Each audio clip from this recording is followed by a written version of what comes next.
로마서 5장 12절로 21절입니다.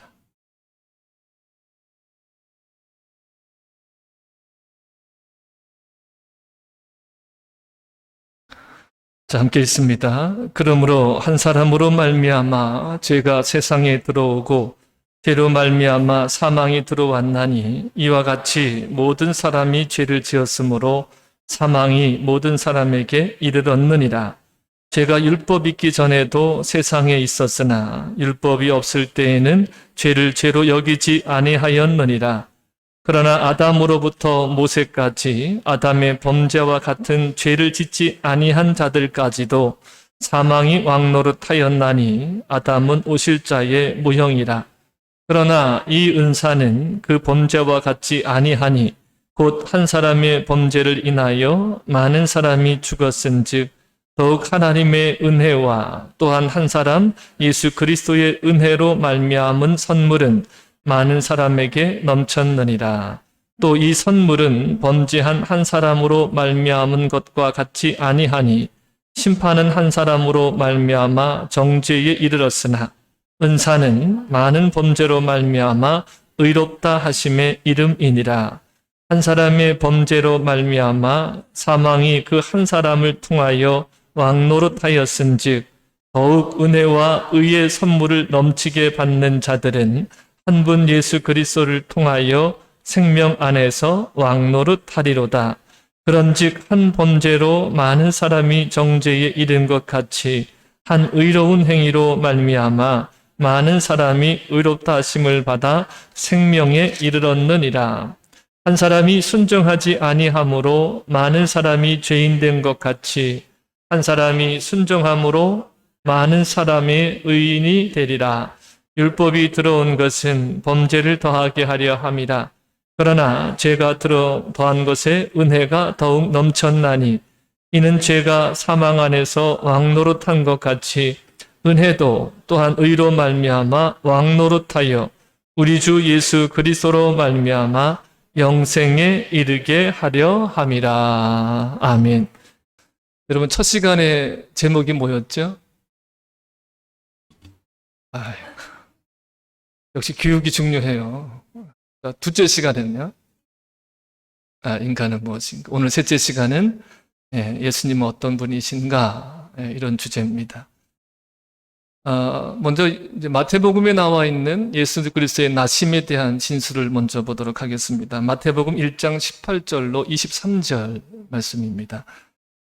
예수 그리스도의 나심은 이러하니라. 그의 어머니 마리아가 요셉과 약혼하고 동거하기 전에 성령으로 잉태된 것이 나타났더니 그의 남편 요셉은 의로운 사람이라 그를 드러내지 아니하고 가만히 끊고자 하여 이 일을 생각할 때에 주의 사자가 현명하여 이르되 다윗의 자손 요셉아 내 아내 마리아 데려오기를 무서워하지 말라. 그에게 잉태된 자는 성령으로 된 것이라. 아들을 낳으니 이름을 예수라 하라. 이는 그가 자기 백성을 그들의 죄에서 구원할 자이심이니라 하니라. 이 모든 일이 된 것은 주께서 선지자로 하신 말씀을 이루려 하심이니 이르시되 보라 처녀가 잉태하여 아들을 낳을 것이요 그의 이름은 임마누엘이라 하리라 하셨으니 이는 이를 번역한즉 하나님이 우리와 함께 계시다 함이라. 아멘. 자, 요약해 보면 예수님은 성령으로 잉태되셔서 처녀의 몸에서 나신 그 예수님은 어떤 분이시라고 말씀하고 있어요? 이름을 뭐라 하라 그랬습니까? 예수라 하라. 이는 뭡니까? 그가 자기 백성을 그들의 죄에서 구원할 자이심이니라. 또한 그는 임마누엘이라 그랬습니다. 하나님이 우리와 함께 계시다 함이라 그랬습니다. 이 예수님은 자기 백성의 죄에서 그들을 구원할 분이신데 이 예수님에 대해서 좀 더 자세하게 오늘 읽으신 본문을 통해서 살펴보도록 하겠습니다. 예수님이 우리에게 어떤 분이신가를 말하고 있는 이 본문인데 먼저 인간이 처해 있는 상황에 대해서 말씀하고 있습니다. 12절 보겠습니다. 12절 로마서 5장 12절입니다. 그러므로 한 사람으로 말미암아 죄가 세상에 들어오고 죄로 말미암아 사망이 들어왔으니 나니 이와 같이 모든 사람이 죄를 지었으므로 사망이 모든 사람에게 이르렀느니라. 한 사람은 누구를 가리킬까요? 여기서 한 사람은 인류의 시조인 아담을 가리킵니다. 아담과 하와를 가르쳐요. 그로 말미암아 죄가 세상에 들어오고 죄로 말미암아 뭐가 들어왔어요? 사망이 들어왔어요. 이어지는 말씀이 뭡니까? 이와 같이 모든 사람이 죄를 지었으므로 사망이 모든 사람에게 이르렀느니라. 이것이 바로 인간이 처해 있는 상황인데 우리가 이 말씀에 대해서 좀 의문을 제기할 수 있죠. 죄는 누가 지었다 그래요? 아담이 지었는데 왜 그 후손인 우리가 모든 사람이 죄의 멍에를 뒤집어쓰고 사망에 이르러야 되느냐? 우리가 이런 의구심을 가질 수 있습니다. 아니 좀 그건 억울하고 좀 부당한 거 아닌가? 내가 졌나 죄를? 아담이 졌지? 우리가 그럴 수 있잖아요. 이에 대해서 바울은 뭐라고 하냐면 아담은 최초의 인간인과 동시에 모든 만물의 대표자라는 거예요. 그래서 인류라는 공동체에 대한 연합성을 가졌기 때문에 아담의 죄는 그의 죄임과 동시에 인류의 모든 사람의 죄가 된다고 말하고 있습니다. 그래서 아담으로 말미암아 이 죄와 사망의 법이 온 세상을 다스리게 된 거죠. 그래서 죄가 죄를 낳게 되어지고 죄인이 죄인을 낳게 되어지는 그런 상황에 놓여지게 된 것입니다. 이에 대해서 시편 기자는 이렇게 말합니다. 내가 죄악 중에 출생하였으며 모친이 죄 중에 나를 잉태하였나이다. 이렇게 고백함으로 인해서 모든 인간이 이러한 원죄를 소유하고 있음을 그는 직시하고 있었던 것이죠.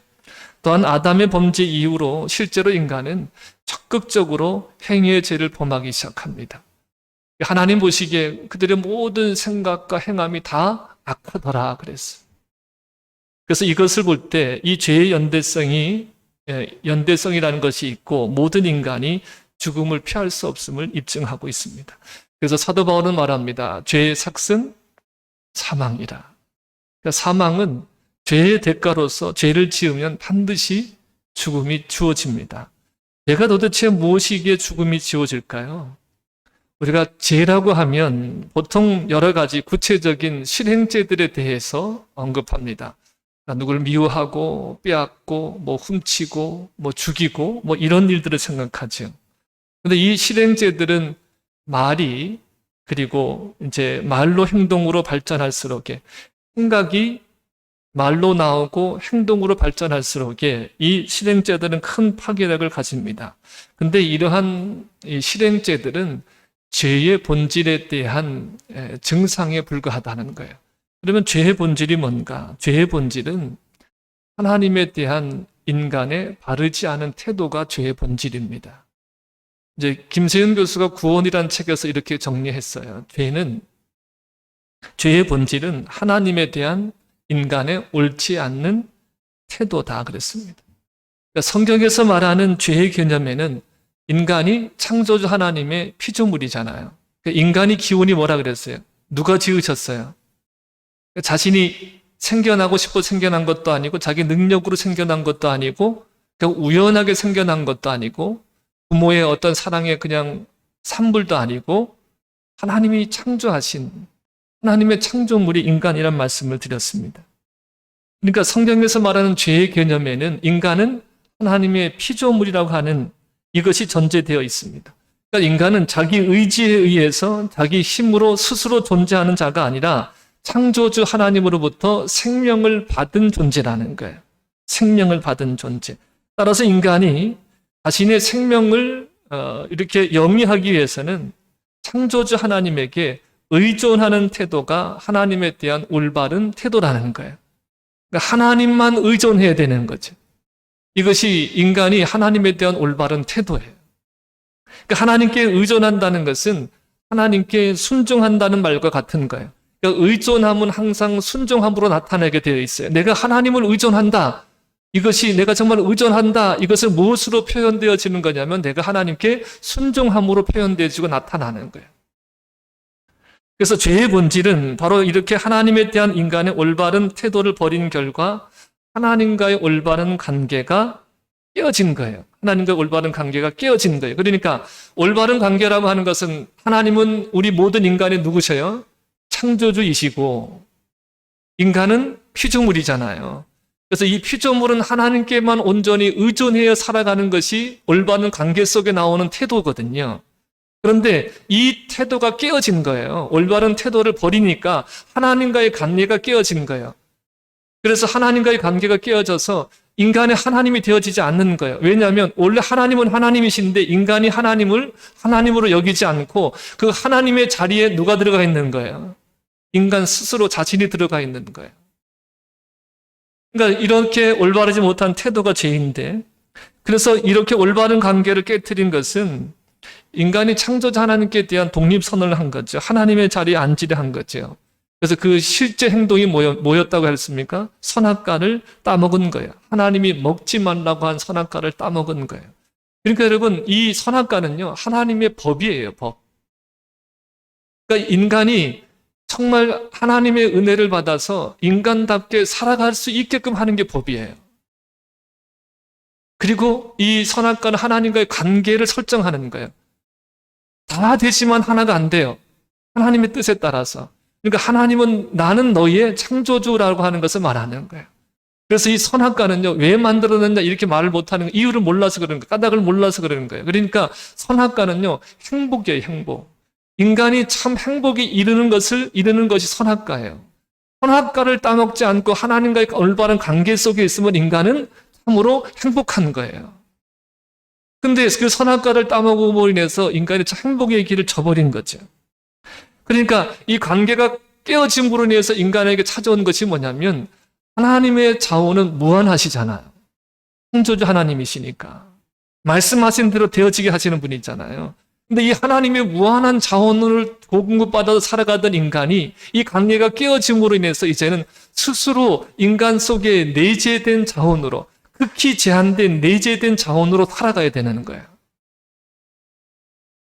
극히 내재된 자원으로. 그래서 타락하고 나니까 인간만이 그런 게 아니라 세상도 뭐예요? 엉겅퀴를 내잖아요. 기억나시죠? 사람들이 필요로 하는 알곡들은 사람이 가꿔야 돼요. 땀 흘려 가꿔야 되지만 잡초들은 어떻게 해요? 가꾸지 않아도 한순간에 어른들이 그렇잖아요. 풀 베고 나서 돌아섰다가 다시 돌아서면 또 어떻게 해요? 그래서 왜 그러잖아요. 풀과의 전쟁이다. 농사는. 그런 거예요. 그러니까 어떤 소출이 극경하게 떨어지는 거예요. 인간이 제한된 자원으로 살아가다 보니까 그 제한된 자원을 채우기 위해서 어떻게 하는 거예요? 내 것으로 안 되니까 남의 것에 눈을 돌리기 시작하는 거예요. 그래서 서로 어떻게 하는 거예요? 모으는 거예요. 모으는 거. 우리 힘 모아서 내 거 우리 지키자. 우리 거 지키자. 그래서 지금 우리가 시족 사회 또 어떻게 해요? 지역 사회 이런 거 따지는 거 아니에요? 그리고 인류가 처음부터 시작한 게 성 쌓는 문화예요. 성 쌓는 문화. 성 쌓는 걸 왜 쌓아요? 내 것을 지키려고 하는 거예요. 그리고 남의 것을 빼앗으려. 이렇게 인간이 제한된 자원으로 살아가는 거예요. 그래서 그 관계가 끊어지고 제한된 자원 속에 살아가니까 어떻게 해요? 악을 행하고 고난 가운데 악을 행하며 살아가고 있는 것이 인간에 처해져 있는 현실이라는 것입니다. 한 사람으로 말미암아 죄가 들어오고 죄로 말미암아 뭐가 들어왔어요? 사망이 들어왔어요. 이와 같이 모든 사람이 죄를 지었으므로 사망이 모든 사람에게 이르렀느니라. 그러니까 사망이라고 하는 건 하나님과의 관계가 끊어짐이 사망이에요. 그로 인해서 제한된 자원으로 살아가다가 어떻게 되어져요? 고난 속에서 악을 행하며 살아갔다가 영원한 멸망으로 가는 것이죠. 이것이 인간이 처한 현실인데, 그런데 우리가 14절, 15절 말씀을 보겠습니다. 시작. 그러나 아담으로부터 모세까지 아담의 범죄와 같은 죄를 짓지 아니한 자들까지도 사망이 왕노릇하였나니 아담은 오실 자의 모형이라. 15절.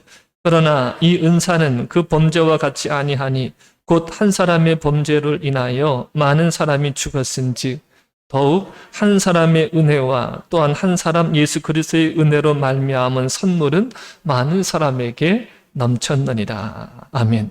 자, 인간이 처한 현실에 대해서 말씀을 한 다음에 14절 끝에 보면 아담은 오실 자의 모형이다 이렇게 말을 해요.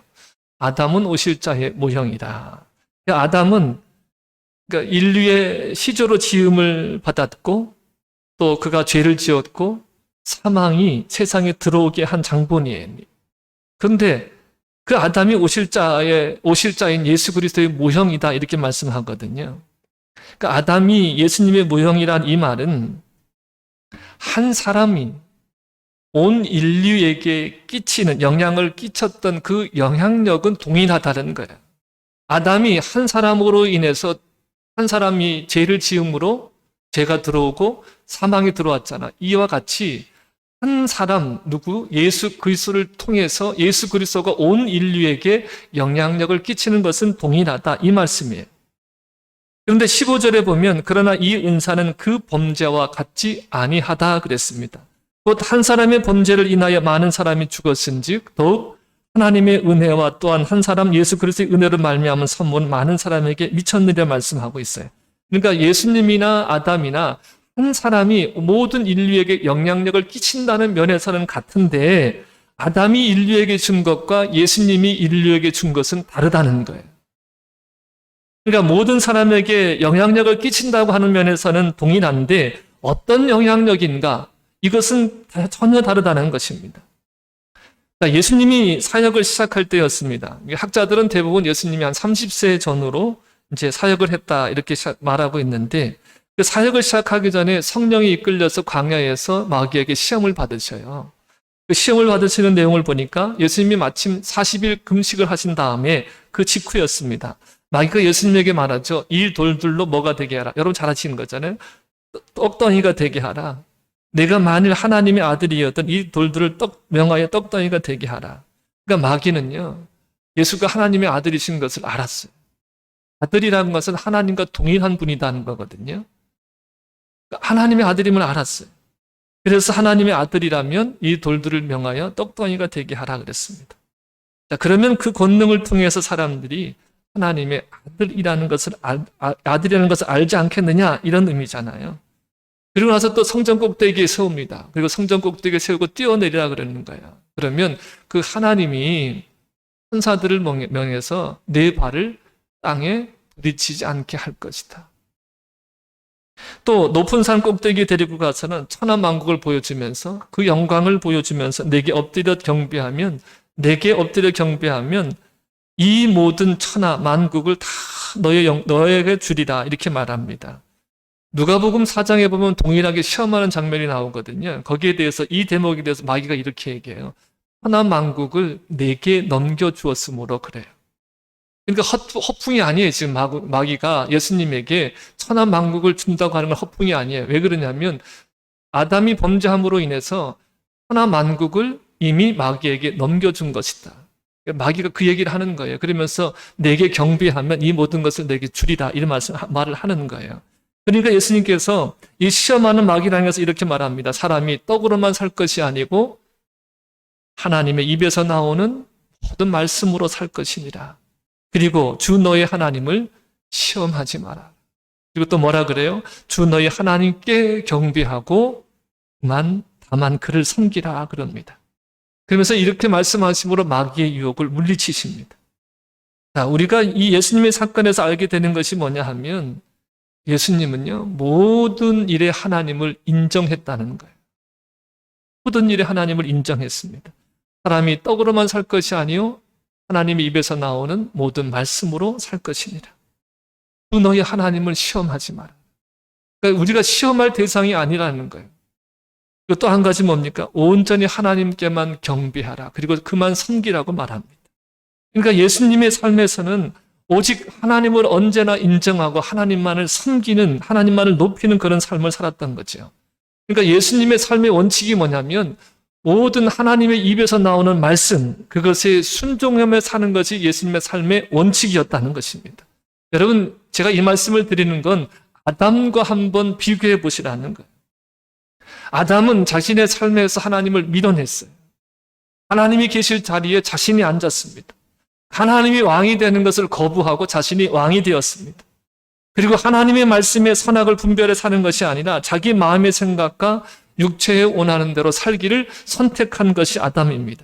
그러니까 예수님과는 전혀 반대되는 삶을 살았던 거죠.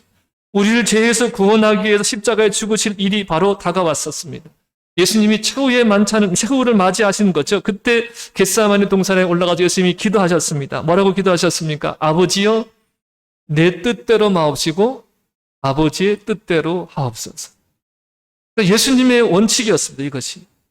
예수님의 이 기도를 유심히 보면 예수님은 하나님을 아버지라고 인정했고, 그리고 자신의 행동 원칙이 자기 뜻이 중요한 것이 아니라 아버지 뜻이 아버지의 뜻대로 되기를, 내 뜻대로 마옵시고 아버지의 뜻대로 되기를 원했습니다. 아담은 하나님을 밀쳐내고 하나님의 말씀대로 사는 걸 거부함으로 죄를 지었고, 죄를 이 땅에 들여왔고, 그 죄와 함께 사망이 들어왔지만 예수님은 하나님을 어떻게 했어요? 인정했고 하나님 말씀대로 순종했던 거예요. 그래서 의를 이 땅에 이끌어 들어오신 분이 예수님이셔요. 그러니까 여러분 보세요. 이제 아담은 불순종함으로, 불순종한다는 것은 곧 하나님을 의존하지 않는 거잖아요. 불순종함으로 죄를 짓고 그 다음에 사망을 끌어들여 왔지만, 예수님은 온전히 하나님 말씀에 순종하고 하나님의 뜻대로 삶으로 인해서 의를 가져오신 분이에요. 이 차이입니다. 세상에 죄가 간영하고 그 죄의 삭신 사망이 가득 차 있는 이 세상 속에 예수님은 하나님을 인정하고 하나님의 말씀대로 사는 의를 비로소 가지고 오셨습니다. 그리고 하나님의 말씀대로 사는 그 삶을 통해서 이 땅에 생명을 가져오신 거예요. 아담과 예수님은 인류에 끼치는 영향력을 갖지만 그 은사의 선물은 편이하게 다른 것을 말씀하고 있습니다. 여러분, 무엇이 다른지 17절, 18절을 다시 한번 보실게요. 로마서 5장 17절, 18절. 한 사람의 범죄로 말미암아 사망이 그 한 사람을 통하여 왕노릇하였은즉 더욱 은혜와 의의 선물을 넘치게 받는 자들은 한 분 예수 그리스도를 통하여 생명 안에서 왕노릇하리로다. 18절. 그런즉 한 범죄로 많은 사람이 정죄에 이른 것 같이 한 의로운 행위로 말미암아 많은 사람이 의롭다 하심을 받아 생명에 이르렀느니라. 아멘. 자, 18절 보니까 그런즉 한 범죄로 많은 사람이 정죄에 이른 것 같이 한 의로운 행위로 말미암아 많은 사람이 어떻게 되었어요? 의롭다 하심을 받아 뭐에 이르렀어요? 생명에 이르렀느니라. 아멘. 자, 그러니까 예수님이 우리들에게, 인류에게 가져다 주는, 죄를 범함으로 인해서 사망에 처해 있는, 사망의 법 아래 있던 사람들에게 예수님이 가져다 준 것은 두 가지예요. 뭡니까? 의롭다 하심을 받게 하는 것이고, 또 하나는 생명에 이르게 하는 거예요. 그러니까 예수님은 이 한 의로운 행위를 통해서 순전히 하나님께 순종함으로 인해서 하나님의 뜻에 따라서 십자가를 지시고 또 하나님의 그를 살리심으로 인해서 많은 사람들에게 의롭다 하심을 받게 하고 믿는 사람들에게 생명에 이르게 한다는 거예요. 생명 안에서 왕노릇할 수 있도록 하시는 것이 예수님이십니다. 아담은 자기 범죄로 말미암아 세상에 죄를 가져왔고 그 죄가 세상에 들어오면서 사망이 들어오게 되었는데, 예수님은 한 의로운 행동이 뭡니까? 한 의로운 행동, 하나님께 죽기까지 순종하신 거예요. 죽기까지 순종하시는 이 의로운 행위를 통해서 세상에 의를 가져왔고 사람들을 의롭다 하심에 이르게 하고, 이를 통해서 사람들에게 생명에 이르게 하는, 생명을 가져다 주는 분이시다. 이것을 말씀하고 있는 거예요. 그러니까 아담이 가져다 주는 것과 예수님이 가져다 주는 것은 정반대인 거죠. 아담은 오실자의 모형이지만 그러나 예수님이 가져다 준 은사 선물은 아담이 주는 것과는 다르다는 겁니다. 자, 그러면 우리가 여기서 한 가지를 더 살펴봐야 되는데, 어떻게 예수님은 우리를 의롭다 하심에 이르게 하고, 자 보세요. 예수님은 우리를 의롭다 하심에 이르게 하고, 그죠? 우리를 생명에 이르게 하시는 분이에요. 자, 그런데 우리가 어떻게 의롭다 하심에 이르게 하시고 생명에 이르게 하시는 것일까를 우리가 좀 살펴봐야 됩니다. 예수님은 우리들에게 의와 생명을 어떤 방식으로 우리에게 선물로 주시는가? 이것이 로마서 6장에 나타난 말씀인데 로마서 6장 1절부터 7절 말씀을 읽어보겠습니다.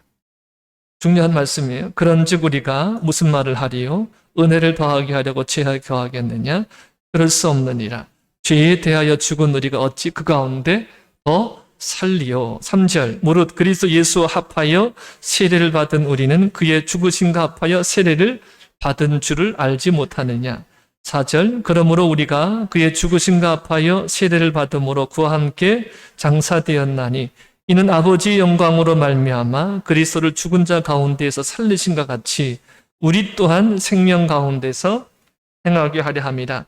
만일 우리가 그의 죽으심과 같은 모양으로 연합한 자가 되었으면 또한 그의 부활과 같은 모양으로 연합한 자도 되리라. 우리가 알거니와 우리의 옛사람이 예수와 함께 십자가에 못 박힌 것은 죄의 몸이 주고 다시는 우리가 죄에게 종로로 타지 아니하려 함이니 이는 죽은 자가 죄에서 벗어나 의롭다 하심을 얻었습니다. 아멘. 자, 로마서 6장에서 예수님이 가져다 주시는 이 의와 생명의 선물이 어떤 방식으로 우리에게 임하게 되는가를 말하고 있는데 첫째는 우리가 예수님의 이름으로 세례를 받을 때 예수님과 합쳐져요.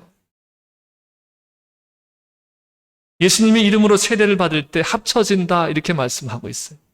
그러니까 세례를 받는 것은 예수님과 우리가 하나가 되어지는 거예요. 그러니까 3절을 보면 무릇 그리스도 예수 합하여 세례를 받은 우리는 그의 죽으심과 합하여 세례를 받은 줄 알지 못하느냐. 그러니까 세례를 통해서 우리가 예수님과 합하여진다는 거예요. 여기서 세례는요 단순하게 의식을 얘기하는 게 아니에요. 그 세례의 의식을 누가 받아요?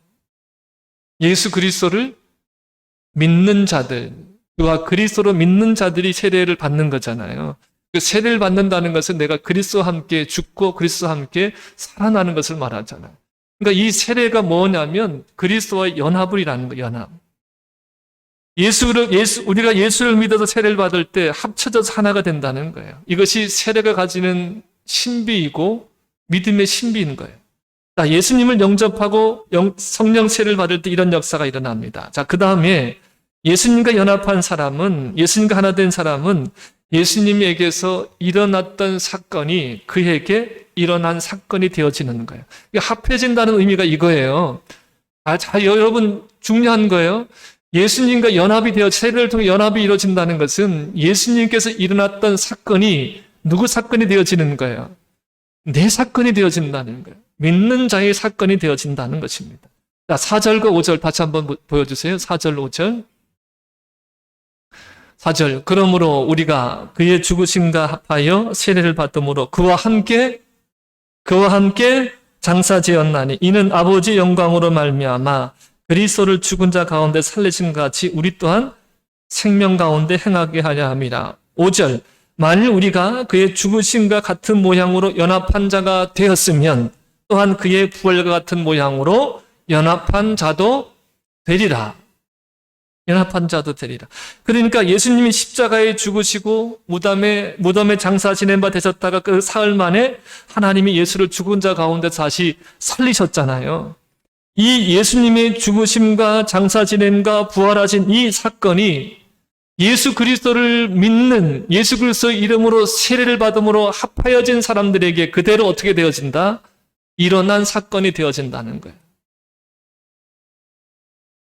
예수님이 십자가에 죽은 것처럼 나도 십자가에 죽고 예수님이 부활하신 것처럼 나도 새롭게 사는 새 생명이 주어진다는 거예요. 그래서 예수님이 십자가에 죽으신 이유가 거기서 밝혀지는데 그것은 바로 내가 더 이상 죄를 짓지 않도록 죄에 대해서 죽도록 하기 위해서 예수님이 십자가에 죽으셨다는 거예요. 여러분 이것은 내 말이 아니라 성경의 증거예요. 그러니까 성경을 보셔야 돼요. 성경. 내 말로 받으시지 말고 하나님의 말씀으로 성경의 기록으로 여러분들이 보시길 바랍니다. 예수님이 죽으신 이유가 뭐라는 거예요? 그것은 바로 내가 더 이상 죄를 짓지 아니하도록 죄에 대해서 죽도록 하기 위해서 예수님이 십자가에서 죽으셨다는 거예요. 자, 예수님이 죽으신 그 죽음은 더 이상 예수님 한 분의 죽으심이 아니라 예수 믿는 나의 죽음으로 그것이 연결이 되어진다는 거예요. 자, 6절과 7절 보겠습니다. 6절, 7절 우리가 알거니와 우리 옛사람이 예수와 함께 십자가에 못 박힌 것은 죄의 몸이 죽어 다시는 우리가 죄에게 종로로 타지 아니하려 함이니 7절에 이는 죽은 자가 죄에서 벗어나 의롭다 하심을 얻었습니다. 의롭다 하심을 얻었습니다. 여러분 보세요. 예수님 믿어서 세례받고 예수님과 합해진 그 사람은 옛사람, 그러니까 하나님을 인정하지 않고 내 생각대로 내 육체가 원하는 대로 살면서 죄를 범하던 그 옛사람이 예수님과 함께 십자가에 못 박혔다는 거예요. 그래서 죄의 몸이 죄를 범하던 죄의 몸이 죽어버리고 다시는 죄에게 종로로 타지 않게 된다는 것입니다. 그리고 7절에는 이는 죽은 자가 죄에서 벗어나게 되고 마침내 죄를 짓지 아니하는 의롭다 하심을 얻는 자가 되는 것임을 말씀하고 있습니다. 이것이 바로 예수님의 죽으심의 신비입니다. 예수님의 죽으심의 사건은 더 이상 예수님 혼자의 죽음이 아니라 믿는 자의 사건, 곧 나의 사건이 되어지는 것이죠. 우리가 술 먹고 방탕하고 음란하고 남을 속이고 강도질하고 또 아내에게 함부로 말을 하고 남편을 멸시하고 자녀에게 무자비하고 부모를 거역하던 이 옛사람이 예수님의 십자가에서 다 못 박혀서 죽어버린 거예요. 내가 더 이상 죄의 종로로 타지 않고 죄를 짓던 데서 완전히 벗어나 의롭게 된다는 겁니다. 이것이 바로 예수님의 십자가의 죽으심의 의미입니다. 자, 부활도 마찬가지인데 다시 한번 4절 5절 좀 띄워주세요. 4절 5절 말씀 다시 한번 읽어보겠습니다. 4절 5절 그러므로 우리가 그의 죽으심과 합하여 세례를 받음으로 그와 함께 뭐가 되었어요? 장사지었나니 이는 아버지의 영광으로 말미암아 그리스도를 죽은 자 가운데서 살리신 것 같이 우리 또한 생명 가운데서 행하게 하려 함이라. 만일 우리가 그의 죽으심 같은 모양으로 연합한 자가 되었으면 또한 그의 부활과 같은 모양으로 연합한 자도 되리라. 아멘. 자, 5절에 보니까 만일 우리가 그의 죽으심과 같은 모양으로 연합한 자가 되었으면 또한 그의 부활과 같은 모양으로 연합한 자가 되리라 말씀하고 있습니다. 그러니까 주님의 부활하심이 주님과 연합한 내게도 일어난다는 말씀이에요. 죄를 범하던 옛사람은 십자가에 못 박아 죽어버리고 예수님의 생명, 새 생명이 내 안에 들어와서 나로 하여금 예수님처럼 살게 하신다. 범사에 하나님을 인정하고 하나님의 뜻대로 사는 사람으로 살게 함으로써 나를 의롭다 하심을 얻게 하고 그로 인해서 하나님이 주시는 생명, 행복에 이르는 축복의 삶이 그 사람에게 들어오기 시작한다는 거예요. 여러분, 말씀을 맺겠습니다. 여러분, 예수님을 생각해 보시기 바랍니다. 옛말에 높은 산을수록에 골이 깊다에 말했습니다. 그러니까 골이 깊을수록 산이 높기 마련인 거죠. 어떤 사람은 그런 생각을 합니다. 나 같은 인생도 새롭게 출발할 수 있을까?